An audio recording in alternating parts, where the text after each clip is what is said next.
ಮನುಷ್ಯರು ದಾಸನಾದರೆ ಹನುಮಂತನನ್ನ ಸ್ನೇಹಿತ ಅಂತ ಹೇಳಿಕೊಂಡು ರಾಮ ಪ್ರೀತಿಯಿಂದ ಅಪ್ಪಿಕೊಳ್ಳುವುದಕ್ಕೆ ಕಾರಣ ಏನು ಅಂತ ಹೇಳಿದರೆ ಐ ಕ್ಯಾನ್ ಅನ್ನುವಂತಹ ಅವನ ಆಟಿಟ್ಯೂಡ್.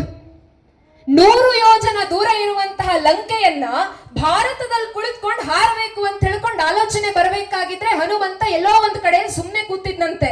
100 ಯೋಜನ ಹಾರಬೇಕು, ಅಷ್ಟು ಹಾರ್ಲಿಕ್ಕೆ ಸಾಧ್ಯ ಇಲ್ಲ, ಎಲ್ಲಾದ್ರೂ ಸಮುದ್ರದಲ್ಲಿ ಮಧ್ಯದಲ್ಲಿ ಏನಾದ್ರು ನಾನು ಬಿದ್ದು ಹೋದರೆ ಅಂತ ಸುಮ್ಮನೆ ಕೂತಿದ್ದ.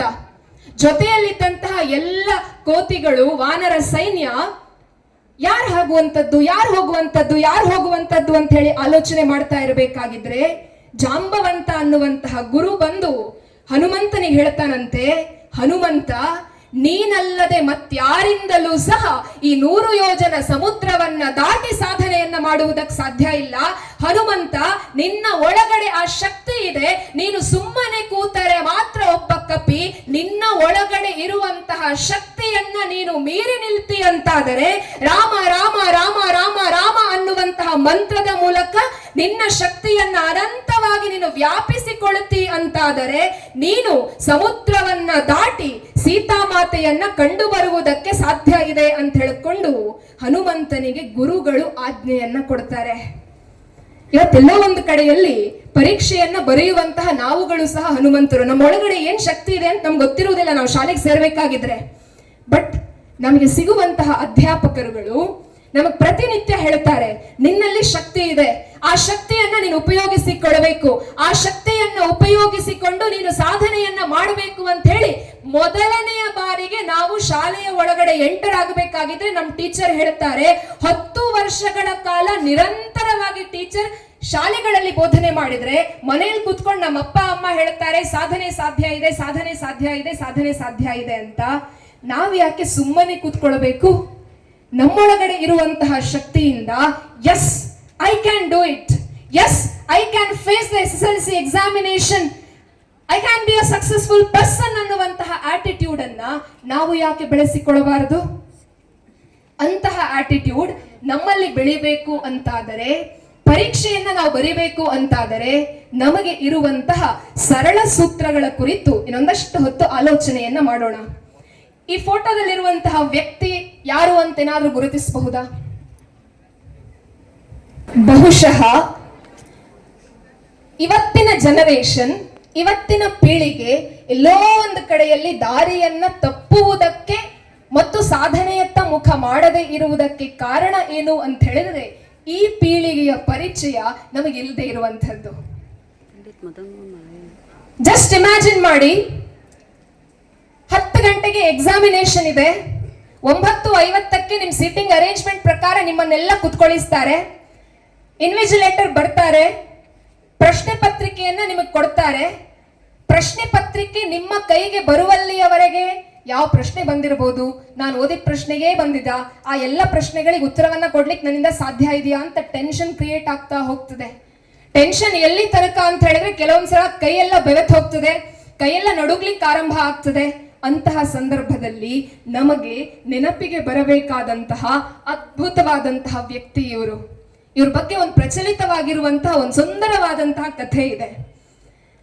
ಈ ವ್ಯಕ್ತಿಯನ್ನ ಜೋಳಿಗೆಯನ್ನ ಇಟ್ಟುಕೊಂಡು ಭಿಕ್ಷೆಯನ್ನ ಬೇಡಿದಂತಹ ವ್ಯಕ್ತಿ ಅಂತ ಸಮಾಜ ಗುರುತಿಸ್ತದೆ. ಆ ವ್ಯಕ್ತಿ ಜೋಳಿಗೆ ಹಿಡ್ಕೊಂಡು ಭಿಕ್ಷಾಂದೇಹಿ ಭಿಕ್ಷಾಂದೇಹಿ ಭಿಕ್ಷಾಂದೇಹಿ ಅಂತ ಹೇಳಿ ಮನೆ ಮನೆಗೆ ಹೋದದ್ದು ತನ್ನ ಹೊಟ್ಟೆಯನ್ನ ತುಂಬಿಸುವುದಕ್ಕಾಗಿ ಅಲ್ಲ. ಭಾರತದ ಸ್ವಾತಂತ್ರ್ಯ ಹೋರಾಟದ ಸಂದರ್ಭ ಭಾರತೀಯ ಶಿಕ್ಷಣ ಪದ್ಧತಿ ಭಾರತದಿಂದ ಕಣ್ಮರೆಯಾಗ್ತಾ ಇದೆ. ಭಾರತಕ್ಕೊಂದು ಸುಂದರವಾದಂತಹ ಸದೃಢವಾದಂತಹ ಶೈಕ್ಷಣಿಕ ವಿಚಾರಧಾರೆ ಬೇಕು ಅಂತ ಹೇಳಿಕೊಂಡು ಈ ವ್ಯಕ್ತಿ ಬನಾರಸ್ನಲ್ಲೊಂದು ಹಿಂದೂ ಯೂನಿವರ್ಸಿಟಿ ಮಾಡಬೇಕು ಅಂತ ಹೇಳ್ಕೊಂಡು ಒಂದು ಕಲ್ಪನೆಯನ್ನ, ಒಂದು ಕನಸನ್ನ ಕಾಣ್ತಾರೆ. ಸಣ್ಣ ಶಾಲೆ ಕಟ್ಟಬೇಕು ಅಂತಿದ್ರೆ ನಮಗೊಂದು 10 ರಿಂದ 20 ಲಕ್ಷ, 1 ಕೋಟಿ 2 ಕೋಟಿವರೆಗೆ ಬೇಕಾಗತ್ತೆ. ಬನಾರಸ್ನಲ್ಲಿ ಹಿಂದೂ ಯೂನಿವರ್ಸಿಟಿಯನ್ನ ಕಟ್ಟಬೇಕು ಅಂತ ಹೇಳಿದ್ರೆ ಆ ವ್ಯಕ್ತಿ ಹತ್ರ ಬಿಡಿಗಾಸು ಇರಲಿಲ್ಲ, ಕನಸಿತ್ತು. ಆ ವ್ಯಕ್ತಿ ಜೋಳಿಗೆಯನ್ನ ಹಿಡ್ಕೊಂಡು ಎಲ್ಲರ ಹತ್ರ ಹೋಗ್ತಾರೆ, ಭಿಕ್ಷಾಂದೇಹಿ ಭಿಕ್ಷಾಂದೇಹಿ, ನನಗಾಗಿ ಅಲ್ಲ ಭಾರತಕ್ಕಾಗಿ ಅಂತ. ಹಾಗೆ ಆತ ತಿರುಗಾಡ್ತಾ ತಿರುಗಾಡ್ತಾ ತಿರುಗಾಡ್ತಾ ಹೈದರಾಬಾದಿನ ನಿಜಾಮನನ್ನ ತಲುಪ್ತಾರೆ. ನಿಜಾಮನ ಹತ್ರ ಹೋಗಿ ಕೇಳುತ್ತಾರೆ, ನಾನು ಜೋಳಿಗೆಯನ್ನ ಇಟ್ಕೊಂಡಿದ್ದೇನೆ, ಹಿಂದೂ ಯೂನಿವರ್ಸಿಟಿಯನ್ನ ಮಾಡಬೇಕು. ಹೈದರಾಬಾದ್ ತುಂಬಾ ಸಂಪದ್ಭರಿತವಾಗಿದೆ. ದಯವಿಟ್ಟು ನಾನು ಕಟ್ತಾ ಇರುವಂತಹ ಹೈದರಾಬಾದ್ನಲ್ಲಿ ನಿನ್ನಿಂದ ನಾನು ಹಣವನ್ನ ಪಡೆದುಕೊಂಡು ಬನಾರಸ್ನಲ್ಲೊಂದು ಹಿಂದೂ ಯೂನಿವರ್ಸಿಟಿಯನ್ನ ಕಟ್ಟಬೇಕು ಅಂತಿದ್ದೇನೆ, ದಯವಿಟ್ಟು ಸಹಾಯ ಮಾಡಿ ಅಂತ. ಆಗಿನ ಕಾಲ ಚಿಂತನೆಗಳು ಬೇರೆ ಇತ್ತು. ನಾನೊಬ್ಬ ನಿಜಾಮನಾಗಿ ಹಿಂದೂ ಯೂನಿವರ್ಸಿಟಿಗೆ ಹಣವನ್ನ ಕೊಡುವಂತಹದ್ದು ಅಂತ ಹೇಳಿದ್ರೆ, ನನ್ನ ಹತ್ತಿರ ಬಂದು ಹಣವನ್ನ ಕೇಳಬೇಕು ಅಂತಿದ್ರೆ ನಿನಗೆ ಎಷ್ಟು ಧೈರ್ಯ ಇರಬಹುದು ಅಂತ ಹೇಳಿಕೊಂಡು ಆತ ತನ್ನ ಪಾದರಕ್ಷೆಯನ್ನ ಈ ವ್ಯಕ್ತಿಗೆ ಎಸಿತಾರಂತೆ. ನಾವು ಆಗ್ತಿದ್ರೆ ಏನ್ ಮಾಡ್ತಾ ಇದ್ವಿ? ನಮ್ಮ ಕಾಲಲ್ಲಿ ಇದ್ದಂತಹ ಇನ್ನೊಂದನ್ನ ಆ ವ್ಯಕ್ತಿಗೆ ಎಸೆದ್ ಬರ್ತಾ ಇದ್ವಿ, ಸಿಟ್ಟು ತಡ್ಕೊಳ್ಳಿಕ್ಕಾಗದೆ. ಆದ್ರೆ ಈ ವ್ಯಕ್ತಿ ಹಾಗೆ ಮಾಡ್ಲಿಲ್ಲ. ಪಾದರಕ್ಷೆಯನ್ನ ತೆಗೆದುಕೊಂಡು ಬರ್ತಾರೆ, ಹೈದರಾಬಾದಿನ ಸುಪ್ರಸಿದ್ಧವಾದಂತಹ ಮಾರುಕಟ್ಟೆಯಲ್ಲಿ ಬಂದು ನಿಂತ್ಕೊಳ್ತಾರೆ, ಹೇಳ್ತಾರೆ ನಿಮ್ಮ ನಿಜಾಮ ಎಷ್ಟು ಉತ್ತಮವಾದಂತಹ ಅದ್ಭುತವಾದಂತಹ ವ್ಯಕ್ತಿ ಅಂತ ಹೇಳಿದ್ರೆ, ಹಿಂದೂ ಯೂನಿವರ್ಸಿಟಿಗೆ ಹಣ ಕೊಡಬೇಕು ಅಂತಾದ್ರೆ ನಾನು ನನ್ನ ಪಾದರಕ್ಷೆಯನ್ನ ಕೊಡ್ತೇನೆ.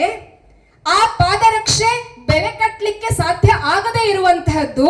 ಅಂತಹ ಪಾದರಕ್ಷೆಯನ್ನ ನಾನಿವತ್ತು ಮಾರುಕಟ್ಟೆಯಲ್ಲಿ ಆಕ್ಷನ್ಗೆ ಇಡ್ತಾ ಇದ್ದೇನೆ, ಕೂಗ್ತಾ ಇದ್ದೇನೆ. ಯಾರಿದನ್ನ ಹೆಚ್ಚು ಹಣವನ್ನ ಕೊಟ್ಟು ಸ್ವೀಕರಿಸ್ತಾರೆಯೋ ಅವರಿಗೆ ನಿಜಾಮನ ಪಾದರಕ್ಷೆ. ರಾಜನ ಪಾದರಕ್ಷೆ ಯಾರಿಗುಂಟು ಯಾರಿಗಿಲ್ಲ, ಬಂದವರೆಲ್ಲ ಹರಾಜ್ ಕೂಗ್ತಾರೆ. ಇದನ್ನ ನಿಜಾಮನಿಗೆ ಯಾರೋ ತಂದು ಮುಟ್ಟಿಸ್ತಾರಂತೆ. ನಿಜಾಮನಿಗೆ ಈಗ ನಿಜವಾಗಿ ಟೆನ್ಷನ್ ಆರಂಭ ಆಯ್ತು. ನಿಜಾಮನ ಚಪ್ಪಲಿ 1,000, 2,000, 3,000 ಹರಾಜ್ ಕೂಗಿತ್ತು ಅಂತಾದ್ರೆ, ನಾನೊಬ್ಬ ರಾಜ, ನನ್ನ ಆ ಏನು ಶ್ರೇಷ್ಠತೆ ಇದೆ, ಮಹಾನತೆ ಇದೆ, ಗಹನತೆ ಇದೆ, ಅದೆಲ್ಲವೂ ಕೂಡ ನಷ್ಟ ಆಗ್ತದೆ. ಅದಕ್ಕಾಗ ಅವನೇನ್ ಮಾಡ್ತಾನೆ ಅಂತ ಹೇಳಿದ್ರೆ, ಒಬ್ಬ ಸೈನಿಕನನ್ನ ಕರೀತಾನೆ. ಸೈನಿಕನನ್ನ ಕರೆದು ಅವನಲ್ಲಿ ಒಂದಷ್ಟು ಚಿನ್ನದ ವರಹಗಳನ್ನ ಕೊಟ್ಟು ಹೇಳ್ತಾನಂತೆ, ಯಾರಾದ್ರೂ ಸುಮ್ಮನೆ 1-2 ರೂಪಾಯಿಗೆ ಹರಾಜನ್ನ ಕೂಗುವುದಕ್ಕಿಂತ ಮುಂಚೆ ದಯವಿಟ್ಟು ಈ ದುಡ್ಡಿನಿಂದ ನನ್ನ ಪಾದರಕ್ಷೆಯನ್ನ ನೀನೇ ತೆಗೆದುಕೊಂಡು ಬಾ ಅಂತ ಹೇಳಿಕೊಂಡು ನಿಜಾಮ ಕಳಿಸ್ತಾನೆ. ಆ ಹಣವನ್ನ ಸೈನಿಕ ಈ ವ್ಯಕ್ತಿಗೆ ಕೊಟ್ಟು, ಈ ವ್ಯಕ್ತಿ ಆ ಹಣದಿಂದ ಬನಾರಸ್ನಲ್ಲೊಂದು ಹಿಂದೂ ಯೂನಿವರ್ಸಿಟಿಯನ್ನ ಕಟ್ತಾರೆ. ಈ ವ್ಯಕ್ತಿ ಮತ್ಯಾರೂ ಅಲ್ಲ, ಪಂಡಿತ ಮದನ ಮೋಹನ ಮಾಳವೀಯ. ಸಮಸ್ಯೆಗಳನ್ನ ಯಾವ ರೀತಿಯಲ್ಲಿ ಎದುರಿಸಬೇಕು, ಪರೀಕ್ಷೆಗಳನ್ನ ಯಾವ ರೀತಿಯಲ್ಲಿ ಎದುರಿಸಬೇಕು ಅನ್ನುವುದಕ್ಕೆ ಇದೊಂದು ಉತ್ತಮವಾದಂತಹ ಉದಾಹರಣೆ. ಪರಿಸ್ಥಿತಿಗಳು ಹೇಗೆ ಬರಲಿ, ರಿಲ್ಯಾಕ್ಸ್ ಯುವರ್ ಸೆಲ್ಫ್, ರಿಲ್ಯಾಕ್ಸ್ ಆಗಿ ಎಲ್ಲವನ್ನ ತೆಗೆದುಕೊಳ್ಬೇಕು. ಕಷ್ಟ ಬಂತ, ಹೇಗೂ ನಮ್ಮ ಎಜುಕೇಶನ್ ಮಿನಿಸ್ಟರ್ ಸೆಕೆಂಡ್ ಅಟೆಂಪ್ಟ್ ಅಂತ ಕೊಟ್ಟಿದ್ದಾರೆ, ಹಾಗಂತ ಹೇಳಿ ಸೆಕೆಂಡ್ ಅಟೆಂಪ್ಟ್ ಅನ್ನ ನಂಬಿಕೊಂಡು ಕುತ್ಕೊಳ್ಳುವಂತಹದ್ದಲ್ಲ. ಎಷ್ಟು ಗೊತ್ತಿದೆ, ಎಷ್ಟು ಕಷ್ಟಪಟ್ಟು ಬರೀಲಿಕ್ಕೆ ಸಾಧ್ಯ ಇದೆ, ಅಷ್ಟು ಕಷ್ಟಪಟ್ಟು ಇಷ್ಟಪಟ್ಟು ರಿಲ್ಯಾಕ್ಸ್ ಆಗಿಕೊಂಡು ನಾವು ಬರೀತೇವೆ ಅಂತಾದರೆ ಖಂಡಿತವಾಗಿಯೂ ವಿಜಯವನ್ನ ಎದುರಿಸಲಿಕ್ಕೆ ಸಾಧ್ಯ ಇದೆ. ಎರಡನೆಯದ್ದು, ಹ್ಯಾವ್ ಅ ಕ್ಲಿಯರ್ ಅಂಡರ್ಸ್ಟ್ಯಾಂಡಿಂಗ್. ಈ ವ್ಯಕ್ತಿಯ ಪರಿಚಯ ಇದೆಯಾ? ರಾಜಕುಮಾರ ಶಿವಾಜಿ ಮಹಾರಾಜ್, ಎಸ್ ರಾಜಕುಮಾರ. ಈ ವ್ಯಕ್ತಿಯನ್ನ ಯಾಕೆ ಹೇಳಿದೆ ಅಂತ ಹೇಳಿದ್ರೆ, ನೀವೆಲ್ಲ ಹೇಳಿದ್ರೆ ನಿಮ್ ವಯಸ್ಸು 16 ಅಂತ. ದಾರಿಯಲ್ಲಿ ಹೋಗಬೇಕಾಗಿದ್ರೆ ಎಲ್ಲೋ ಒಂದು ಕಡೆಯಲ್ಲಿ ಕಲ್ಲನ್ನ ತಾಗಿ ಬಿತ್ತು ಬಿಡ್ತೀರಿ ಅಂತ ಎಣಿಸ್ಕೊಳ್ಳಿ. ಕಾಲಿಗೆಲ್ಲ ಗಾಯ ಆಯ್ತು, ಕಾಲಿಂದೆಲ್ಲ ರಕ್ತ ಸುರಿತಾ ಇದೆ, ದೊಡ್ಡ ದೊಡ್ಡ ಬ್ಯಾಂಡೇಜ್ ಹಾಕಿದ್ರು ಹಾಸ್ಪಿಟಲ್ಗೆ ಹೋಗಬೇಕಾಗಿದ್ರೆ ಮನಸ್ಸೊಳಗಡೆ ತುಂಬಾ ಖುಷಿ ಪಡ್ತೇವೆ, ಬ್ಯಾಂಡೇಜ್ ದೊಡ್ಡದಿದೆ, ಅಮ್ಮ ಒಂದ್ 4 ದಿವಸ ಮನೆಯಲ್ಲೇ ಕೂತ್ಕೊ ಅಂತ ಹೇಳ್ತಾಳೆ ಅಂತ. ಶಾಲೆಗೆಲ್ಲ ಏನೂ ಇಲ್ಲ. ಆದರೆ ಆಲೋಚನೆ ಮಾಡಿ, ನಿಮ್ಮ ವಯಸ್ಸು 16, ಈ ಹುಡುಗ ತನ್ನ 15ನೇ ವಯಸ್ಸಿನಲ್ಲಿ ಮೊಘಲ್ ಸಾಮ್ರಾಜ್ಯವನ್ನ ಸೈನ್ಯವನ್ನ ಕಟ್ಟಿ ದಾಳಿಯನ್ನ ಮಾಡಿ ತೋರಣಗಡವನ್ನ ಗೆದ್ದು ಪ್ರಚಂಡ ಗಡವನ್ನಾಗಿ ಮಾಡಿದಂತಹ ಈ ವ್ಯಕ್ತಿ ತನ್ನ 45ನೇ ವಯಸ್ಸಿನಲ್ಲಿ ಒಂದಲ್ಲ, ಎರಡಲ್ಲ, ಮೂರಲ್ಲ, 360 ಕೋಟೆಗಳನ್ನ ಗೆದ್ದು ಹೈಂದವಿ ಸ್ವರಾಜ್ಯದ ನಿರ್ಮಾತೃವಾಗ್ತಾನೆ ಅಂತ ಹೇಳಿದ್ರೆ ಅದಕ್ಕೆ ಕಾರಣ ಆತನಲ್ಲಿ ಇದ್ದಂತಹ ಕ್ಲಿಯರ್ ಅಂಡರ್ಸ್ಟ್ಯಾಂಡಿಂಗ್. ತಾನು ಏನ್ ಮಾಡಬೇಕು ಅನ್ನುವಂತಹ ಒಂದು ಕ್ಲಾರಿಟಿ ಇತ್ತು ಆತನಿಗೆ. ಆತನ ಬಗ್ಗೆ ಸಹ ಒಂದು ಸುಂದರವಾದಂತಹ ಮತ್ತು ಪ್ರಚಲಿತವಾಗಿರುವಂತಹ ಒಂದು ಕಥೆ ಇದೆ. ಅಮ್ಮ ತುತ್ತನ್ನ ಕೊಡಬೇಕಾಗಿದ್ರೆ ಸಾಮಾನ್ಯವಾಗಿ ಇವತ್ತೇನ್ ಮಾಡ್ತಾಳೆ, ಯೂಟ್ಯೂಬ್ ಅನ್ನ ತೋರಿಸ್ತಾಳೆ, ಅಥವಾ ಪೋಗೋವನ್ನ ಇಟ್ಟುಕೊಂಡು ಅಲ್ಲಿರುವಂತಹ ಯಾವುದೋ ಒಂದು ಆನಿಮೇಷನ್ ಅನ್ನ ತೋರಿಸ್ತಾಳೆ. ಇಲ್ಲ ಅಂತಾದ್ರೆ ಇವ್ರ ಮನೆ ಕಥೆಯನ್ನ ಹೇಳುವಂತಹ ಸೀರಿಯಲ್ಗಳ ಎದುರುಗಡೆಯಲ್ಲಿ ನಮ್ ತುತ್ತನ್ನ ತಿನ್ನಿಸ್ತಾಳೆ. ಆದರೆ ಇವನ ತಾಯಿ, ಇವ್ರ ತಾಯಿ ಯಾರು ಅಂತ ಗೊತ್ತಿದೆಯಾ? ಜೀಜಾಬಾಯಿ. ತುತ್ತನ್ನ ಕೊಡಬೇಕಾಗಿದ್ರೆ ಈ ಹುಡುಗ ಒಂದ್ಸರ್ತಿ ಕೇಳ್ತಾನಂತೆ, ಸಣ್ಣದಿರ್ಬೇಕಾಗಿದ್ರೆ, ಅಮ್ಮ ನೀನ್ ನನಗಾಗಿ ಎಷ್ಟೆಲ್ಲ ಕೆಲಸ ಮಾಡ್ತಿ, ನಿನಗ್ ನಾನೇನಾದ್ರೂ ಕೊಡ್ಬೇಕಲ್ವಾ, ನಿನಗ್ ನಾನೇನಾದ್ರೂ ಇನ್ ರಿಟರ್ನ್ ಅಂತ ಹೇಳೋಕೊಂಡು ಒಂದು ರಿಟರ್ನ್ ಗಿಫ್ಟ್ ಕೊಡ್ಬೇಕಲ್ವಾ ಅಂತ ಕೇಳಬೇಕಾಗಿದ್ರೆ ಅಮ್ಮ ಹೇಳ್ತಾಳಂತೆ, ಮಗು ನನಗ್ ಚಿನ್ನ ಬೇಡ, ಮಗು ನನಗೆ ಅರಮನೆಯೂ ಬೇಡ, ನನಗೆ ಸಿಂಹಾಸನವೂ ಬೇಡ, ನನಗೆ ಮಹಾರಾಣಿ ಅನ್ನುವಂತಹ ಪಟ್ಟ ಬೇಡ, ನನಗೆ ಬೇಕಿರುವಂತಹದ್ದು ಒಂದೇ. ನಿನ್ನ ಎದುರುಗಡೆಯಲ್ಲಿ ಏನ್ ಕಾಣಿಸ್ತಾ ಇದೆ? ಸಹ್ಯಾದ್ರಿ ಪರ್ವತ. ಆ ಬೆಟ್ಟದ ಮೇಲ್ಗಡೆಯಲ್ಲಿ ಹಲವಾರು ಧ್ವಜಗಳು ಹಾರಾಡ್ತಾ ಇದೆಯಲ್ವಾ, ಅದೇನನ್ನ ಇಂಡಿಕೇಟ್ ಮಾಡ್ತಾ ಇದೆ? ಅದು ಭಾರತೀಯತೆಯನ್ನ ಕೆಳಗಡೆ ಹಾಕಿ ಎಲ್ಲಿಂದಲೋ ಬಂದಂತಹ ದುರುಳರು ತಮ್ಮ ಸಾಮ್ರಾಜ್ಯದ ಸ್ಥಾಪನೆಯನ್ನ ಮಾಡಿದಂತಹ ಧ್ವಜಗಳನ್ನ ಹಾರಾಡಿಸ್ತಾ ಇದ್ದಾರೆ. ಆಗ ಅಮ್ಮ ಕೇಳ್ತಾಳಂತೆ, ಮಗು ನನಗೆ ಬೇರೇನೂ ಆಸೆ ಇಲ್ಲ, ನನಗಿರುವಂತಹದ್ದು ಒಂದೇ ಒಂದು ಆಸೆ. ಅದೇನು ಅಂತ ಹೇಳಿದರೆ, ನಾನು ನನ್ನ ಕಣ್ಣನ್ನ ಮುಚ್ಚುವುದಕ್ಕಿಂತ ಮೊದಲು ಈ ಪರ್ವತದ ಮೇಲೆ, ಬೆಟ್ಟಗಳ ಮೇಲೆ ಯಾವೆಲ್ಲ ಬೇರೆಯವರ ಧ್ವಜಗಳಿದೆಯೋ ಆ ಎಲ್ಲ ಧ್ವಜಗಳು ಕೆಳಗಡೆ ಇಳಿದು ತಾಯಿ ಭಾರತೀಯ ಅಸ್ಮಿತೆಯ ಸಂಕೇತವಾದಂತಹ ಭಾರತದ ಹೆಮ್ಮೆಯ ಧ್ವಜಗಳನ್ನ ಹಾರಾಡಿಸ್ತಿ ಅಂತಾದರೆ ನೀನು ನನಗೆ ಕೊಡುವಂತಹ ರಿಟರ್ನ್ ಗಿಫ್ಟ್ ಅದೇ ಅಂತ ಹೇಳ್ತಾಳೆ. ಅಮ್ಮ ಹೇಳಿದ್ದು 6-7ನೇ ವಯಸ್ಸಿನಲ್ಲಿ. ಈ ಹುಡುಗ 15 ವರ್ಷ ಆಗಬೇಕಾಗಿದ್ರೆ ತೋರಣಗಡವನ್ನ ಗೆದ್ದು ಆ ಗೆಲುವನ್ನ ಅಮ್ಮನ ಚರಣಗಳಿಗೆ ಸಮರ್ಪಿಸ್ತಾನೆ. ಎಂತಹ ಶ್ರೇಷ್ಠವಾದಂತಹ ಆಲೋಚನೆ ಅಂತ ಹೇಳಿದ್ರೆ, ಆನ್ ರೆಕಾರ್ಡ್ 240 ಕೋಟೆಗಳು, ಆಫ್ ದ ರೆಕಾರ್ಡ್ 360 ಕೋಟೆಗಳು. ಶಿವಾಜಿ ಗೆದ್ದಂತಹ 12 ಕೋಟೆಗಳನ್ನ ಇವತ್ತು ಯುನೆಸ್ಕೋ ವಿಶ್ವ ಪಾರಂಪರಿಕ ತಾಣ ಅಂತ ಹೇಳಿ ಘೋಷಿಸಿದೆ ಅಂತಾದರೆ ಅದಕ್ಕೆ ಕಾರಣ ಈ ವ್ಯಕ್ತಿಯಲ್ಲೊಂದು ಆಲೋಚನೆ ಇತ್ತು, ನಾನು ನನ್ನ ದೇಶಕ್ಕೆ ಏನನ್ನಾದರೂ ಕೊಡಬೇಕು, ನನಗೆ ಎಲ್ಲವನ್ನ ಮಾಡಿದಂತಹ ಅಮ್ಮನಿಗೆ, ನನಗಾಗಿ ಎಲ್ಲವನ್ನ ಮಾಡಿದಂತಹ ಅಪ್ಪನಿಗೆ ನಾನೇನಾದ್ರೂ ಕೊಡಬೇಕು ಅನ್ನುವಂತಹ ಒಂದು ಕ್ಲಾರಿಟಿ ಇತ್ತು. ಆ ಕ್ಲಾರಿಟಿಯಿಂದಲಾಗಿ ನಮಗೆ ನಮ್ಮ ಅಜ್ಜನ ಹೆಸರು ಸ್ವಲ್ಪ ಜನರಿಗೆ ಗೊತ್ತಿರಬಹುದು, ಅಜ್ಜನ ಹೆಸರು ಇನ್ನೂ ಒಂದ್ ಸ್ವಲ್ಪ ಜನರಿಗೆ ಗೊತ್ತಿರಬಹುದು. ಅಜ್ಜನ ಪಿಜ್ಜಾ ಯಾರು ಅಂತ ಕೇಳಬೇಕಾಗಿದ್ರೆ ನಮ್ಗೆ ಗೊತ್ತಿಲ್ಲ. ಆದರೆ ಅದೆಲ್ಲೋ ಮಹಾರಾಷ್ಟ್ರದಲ್ಲಿ ಜನಿಸಿ ಅಲ್ಲೆಲ್ಲೋ ಸಾಧನೆಯನ್ನ ಮಾಡಿದಂತಹ ಶಿವಾಜಿ ಇಲ್ಲಿ ಕೂತಿರುವಂತಹ ನಮಗೆ ಗೊತ್ತಿದ್ದಾರೆ ಅಂತ ಹೇಳಿದ್ರೆ ಅದಕ್ಕೆ ಕಾರಣ ಆತ ಮಾಡಿದಂತಹ ಸಾಧನೆ.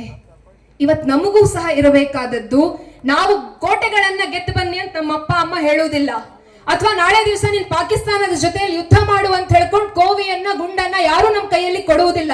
ಅಪ್ಪ ಅಮ್ಮ ನಿಮ್ಮ ಹತ್ರ ಕೇಳುತ್ತಾ ಇರುವಂತಹದ್ದು ಒಂದೇ, SSLC ಯಲ್ಲಿ ಚೆನ್ನಾಗಿ ಓದು, PUC ಯಲ್ಲಿ ಚೆನ್ನಾಗಿ ಓದು, ಆ ನಂತರದ 3 ವರ್ಷದ ಡಿಗ್ರಿಯೋ 4 ವರ್ಷದ ಎಂಜಿನಿಯರಿಂಗೋ 5 ವರ್ಷದ MBBS ಅನ್ನು ನೀನ್ ಚೆನ್ನಾಗಿ ಕ್ಲಿಯರ್ ಮಾಡ್ಕೋ, ನಿನ್ನ ಬದುಕನ್ನ ನೀನು ಕಟ್ಟಿಕೋ. 15 ವರ್ಷ ವಯಸ್ಸಿನಲ್ಲಿ ಆಟ ಆಡಬೇಕಾಗಿದ್ದಂತಹ ವಯಸ್ಸಿನಲ್ಲಿ ಒಬ್ಬ ವ್ಯಕ್ತಿಗೆ ಕೋಟೆಗಳ ಮೇಲೆ ಕೋಟೆಗಳನ್ನ ಗೆಲ್ಲುವುದಕ್ಕೆ ಸಾಧ್ಯ ಇದೆ ಅಂತಾದರೆ, ಅದೇ ಮಹಾರಾಷ್ಟ್ರದ ಪಕ್ಕದಲ್ಲಿ ಇರುವಂತಹ ಬೆಳಗಾವಿಯ ನಮ್ಮ ವಿದ್ಯಾರ್ಥಿಗಳಿಗೆ ಅವರ ಆದರ್ಶವನ್ನ ಪಡೆದುಕೊಂಡು SSLC ಯಲ್ಲಿ ಒಂದು ರ್ಯಾಂಕ್ ಅನ್ನ ಪಡಿಲಿಕ್ಕೆ ಸಾಧ್ಯ ಇಲ್ವಾ? PUC ಯಲ್ಲಿ ಒಂದು ರ್ಯಾಂಕ್ ಅನ್ನ ಪಡಿಲಿಕ್ಕೆ ಸಾಧ್ಯ ಇಲ್ವಾ? ಸಾಧ್ಯ ಇದೆ ಅಂತ ಹೇಳಿ ಆಲೋಚನೆ ಮಾಡಿದರೆ ಎಲ್ಲವೂ ಸಹ ಸಾಧ್ಯ ಇದೆ. ಇವನು ಯಾರು ಅಂತ ಗೊತ್ತಿದೆಯಾ? ಕೌರವರ ಭೀಮ. ಗದೆ ಇದ್ದ ಮಾತ್ರಕ್ಕೆ ಎಲ್ಲರೂ ಭೀಮ ಅನ್ಸ್ಕೊಳ್ಳುವುದಿಲ್ಲ. ದುರ್ಯೋಧನ ಈತ ದುರ್ಯೋಧನ. ಅವಾಗ್ಲೇ ನಾನು ಹೇಳಿದೆ, take care of your thoughts ಅಂತ. ಒಬ್ಬ ವ್ಯಕ್ತಿಯ ಆಲೋಚನೆಗಳು ಸರಿ ಇಲ್ಲ ಅಂತಾದರೆ ಬದುಕು ಹೇಗೆ ಹಾಳಾಗ್ತದೆ ಅನ್ನುವುದಕ್ಕೆ ಇವನೇ ಉದಾಹರಣೆ. ಇತಿಹಾಸ ಇರುವಲ್ಲಿಯವರೆಗೆ, ಜಗತ್ತಿನಲ್ಲಿ ಮಹಾಭಾರತ ಅನ್ನುವಂತಹದ್ದಿರುವಲ್ಲಿಯವರೆಗೆ ಯಾವುದೇ ಕಾರಣಕ್ಕೂ ಸಹ ದುರ್ಯೋಧನನನ್ನ ಜನ ಸುಯೋಧನ ಅಂತ ಕರೆಯುವುದಿಲ್ಲ.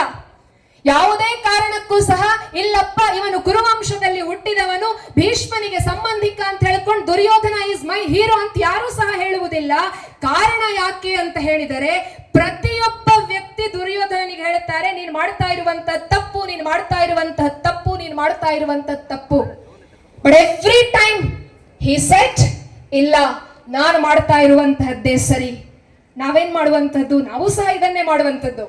ಕೈಯಲ್ಲಿ ಮೊಬೈಲ್ ಅನ್ನ ಇಟ್ಕೊಳ್ಬೇಕಾಗಿದ್ರೆ ಅಮ್ಮ ಹೇಳ್ತಾರೆ, ನೀನ್ ಮಾಡ್ತಾ ಇರುವಂತ ತಪ್ಪು. ಕೇಳ್ತೇವಾ? ಇಲ್ಲ. ಕಡೆಯದಾಗಿ SSLC ರಿಸಲ್ಟ್ ಬರಬೇಕಾಗಿದ್ರೆ ನಮ್ಮ ಎಕ್ಸ್ಪೆಕ್ಟೇಷನ್ 90%, ಅಲ್ಲಿ ಬರುವಂತಹದ್ದು 50%. ನಾವು ನಮ್ಮ ಕಸಿನ್ಸಿಗೆ ಕಾಲ್ ಮಾಡಿ ಹೇಳ್ತೇವೆ, ಇವ್ಯಾಲ್ಯುವೇಷನ್ ಮಾಡಿದಂತಹ ಇವ್ಯಾಲ್ಯುವೇಟರ್ ಸರಿ ಇಲ್ಲ, ನಾನ್ 90% ಬರೆದಿದ್ದೆ, ಟೀಚರ್ ಕೊಡ್ಲಿಲ್ಲ ಅಂತ ಹೇಳ್ಕೊಂಡು ನಾವು ಟೀಚರ್ ಅನ್ನ ಬ್ಲೇಮ್ ಮಾಡ್ತೇವೆ. ಒಂದು ವೇಳೆ ಈ ಒಂದು ವರ್ಷದಲ್ಲಿ ನಿಮ್ಮ ಆಲೋಚನೆಗಳು, yes I have to study, yes I have to read, I have to work hard, I have to work in a smart manner ಅನ್ನುವಂತಹ ಆಲೋಚನೆ ಇತ್ತು ಅಂತಾದರೆ ನಾವು ಯಾವತ್ತಿಗೂ ಸಹ ದುರ್ಯೋಧನ ಆಗ್ಲಿಕ್ಕೆ ಸಾಧ್ಯ ಇಲ್ಲ.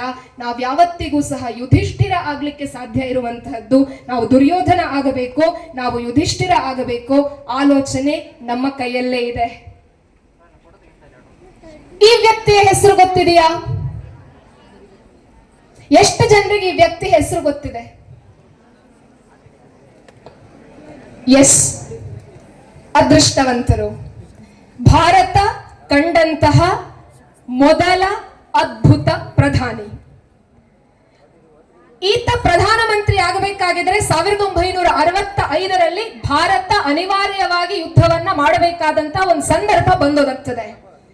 ಅಲ್ಲಿ ತನಕ ಭಾರತ ತಾನಾಗಿ ಯಾವುದೇ ದೇಶದ ಮೇಲೆ ಯುದ್ಧವನ್ನ ಮಾಡದೆ ಹೋದರೂ ಸಹ ಪಾಕಿಸ್ತಾನ ಆಗಲಿ ಚೀನಾ ಆಗಲಿ ಭಾರತದ ಮೇಲೆ ದಾಳಿಯನ್ನ ಮಾಡಿದಾಗ ಭಾರತದ ಸೈನಿಕರು ಎಲ್ಲರನ್ನೂ ಸಹ ಅದ್ಭುತವಾಗಿ ಹಿಮ್ಮೆಟ್ಟಿಸಿದರೂ ಸಹ ಭಾರತ ಯಾವತ್ತಿಗೂ ಸಹ ತಾನು ಗೆದ್ದಂತಹ ಪ್ರದೇಶವನ್ನ ತನ್ನಲ್ಲಿ ಇಟ್ಟುಕೊಳ್ಳುವಂತಹ ಯಾವ ಪ್ರಯತ್ನವನ್ನು ನಾಯಕರು ಮಾಡಲಿಲ್ಲ. ಸೈನಿಕರಿಗೆ ಸ್ವಾತಂತ್ರ್ಯವನ್ನು ಕೊಡಲಿಲ್ಲ. ದ ವೆರಿ ಫಸ್ಟ್ ಪರ್ಸನ್ ಭಾರತದಲ್ಲಿ ಸೈನಿಕರಿಗೆ ನೀವು ಬೇಕಾದ್ದನ್ನ ಮಾಡಿ ಅನ್ನುವಂತಹ ಒಂದು ಆಲೋಚನೆಯನ್ನ ಕೊಡುತ್ತಾರೆ. ಭಾರತ ಯುದ್ಧವನ್ನ ಮಾಡಿತು. ಭಾರತ ಯುದ್ಧ ಮಾಡಬೇಕಾಗಿದ್ರೆ ಆ ಹೊತ್ತಿನಲ್ಲಿ ಭಾರತದಲ್ಲಿ ಆಹಾರಕ್ಕೆ ತತ್ವಾರ ಬಂತು. ಭಾರತದಲ್ಲಿ ಸರಿಯಾಗಿ ಹೊತ್ತಿಗೆ ಊಟ ಮಾಡ್ಲಿಕ್ಕೆ, ತಿಂಡಿ ತಿನ್ಲಿಕ್ಕೆ ಬರ ಬಂತು. ಜನರಿಗೆ ಏನ್ ಮಾಡ್ಬೇಕು ಅಂತ ಗೊತ್ತಾಗ್ಲಿಲ್ಲ. ಈ ಹೊತ್ತಿನಲ್ಲಿ ಯುದ್ಧ ಬೇಕೋ ಆಹಾರ ಬೇಕೋ ಅನ್ನುವಂತಹ ಪ್ರಶ್ನೆ ಬಂದಾಗ ಈ ಪ್ರಧಾನಮಂತ್ರಿ ನಾವ್ ಯಾವತ್ತಿಗೂ ಸಹ ನೆನಪಲ್ಲಿ ಇಟ್ಟುಕೊಳ್ಳಬೇಕಾದಂತಹ ಲಾಲ್ ಬಹದ್ದೂರ್ ಶಾಸ್ತ್ರಿ ಭಾರತವನ್ನ ಕುರಿತು ಒಂದು ಆಲೋಚನೆಯನ್ನ ಕೊಡ್ತಾರೆ. ದೇಶ ಮೊದಲು ನಾನು ಮೊದಲು ಅಂತ ಬಂದಾಗ ನಮ್ಮ ಪರಿವಾರವನ್ನ, ನಮ್ಮ ಸಂಸಾರವನ್ನ ಮೊದಲು ಅಂತ ಹೇಳಬೇಡಿ. ಯಾವತ್ತಿಗೂ nation is first, nation first. ಆ ಕಾರಣದಿಂದ ದೇಶದ ಎಲ್ಲ ಜನರಲ್ಲಿಯೂ ಸಹ ನಾನೊಂದು ಪ್ರಾರ್ಥನೆ ಮಾಡ್ತಾ ಇದ್ದೇನೆ. ಪ್ರತಿ ಸೋಮವಾರ ರಾತ್ರಿಯ ಹೊತ್ತು ಎಲ್ಲರೂ ದೇಶಕ್ಕಾಗಿ ಉಪವಾಸ ಮಾಡೋಣ ಅಂತ.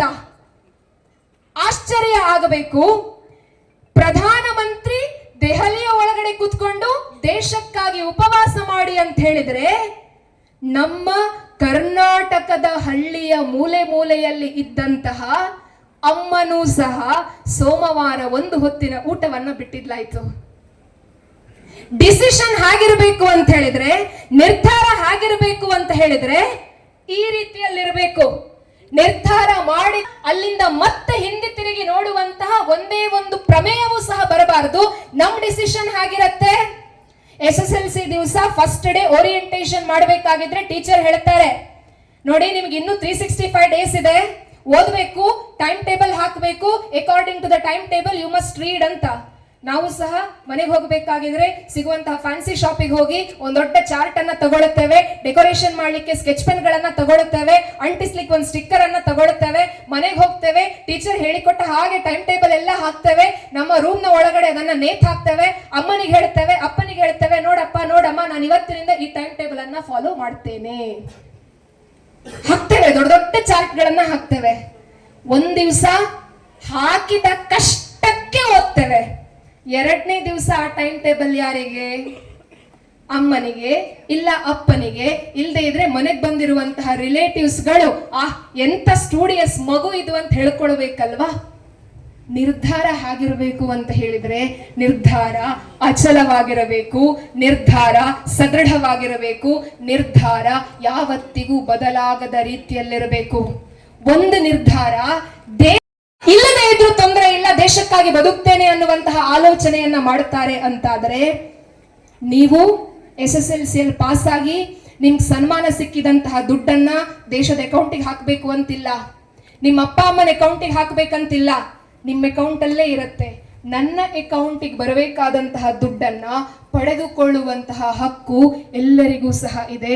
ಸಾಧನೆ ಮಾಡಬೇಕು ಅಂತಾದ್ರೆ, ನಿರ್ಧಾರ ಮಾಡಬೇಕು ಅಂತಾದ್ರೆ ಅಚಲವಾದ ನಿರ್ಧಾರವನ್ನ ಮಾಡಿ. ಇಲ್ಲಿ ತನಕ ಮಾಡ್ಲಿಲ್ವಾ, ಚಿಂತೆ ಬೇಡ, ಇವತ್ತಿಂದ ಮಾಡಿ. You have 90 days in your hands.